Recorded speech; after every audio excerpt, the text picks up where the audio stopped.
In today's video, I'm going to teach you how to move documents to a folder in Scanner Pro on your iPhone. Start by opening the Scanner Pro app. When it launches, you should be on the My Scans page, which is the main library where all your scanned documents are listed. If you aren't seeing your scans, make sure you're on this main screen rather than inside a specific folder. Next, look to the top right corner of the screen and tap the three dots icon. This opens additional options for managing your documents. From this menu, choose Select. You'll notice that the interface changes to selection mode and small check circles appear next to each document. Go ahead and tap the documents you want to move. Each one you tap will show a check mark to confirm it's selected. If you tap something by mistake, just tap it again to deselect it. You can select a single document or multiple documents at once, depending on what you need to organize. Take a moment to review your picks before proceeding.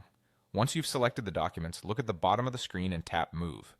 This brings up a list of your existing folders in Scanner Pro. Browse through the list and select the folder you want to move your documents to.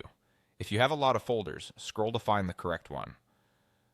Choosing the right destination helps keep your library tidy and makes future searches much faster. After you've selected the folder, tap Move to confirm.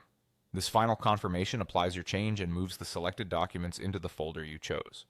The documents aren't duplicated, they're simply relocated within your library, so your storage stays efficient and your organization stays clean. Any tags, annotations, or names you previously set typically stay with the documents, so you won't lose your edits. If you don't see the Move button, double-check that at least one document is selected. And if the folder list doesn't appear as expected, make sure you're connected and that the app is up to date. That's all there is to it. Open Scanner Pro, go to the My Scans page, tap the three dots to access Select, choose the documents you want, tap Move, pick your destination folder, and confirm with Move. With this quick workflow, keeping your scans organized is simple and fast, and it will save you time whenever you need to find a document later. Thanks for watching and happy organizing.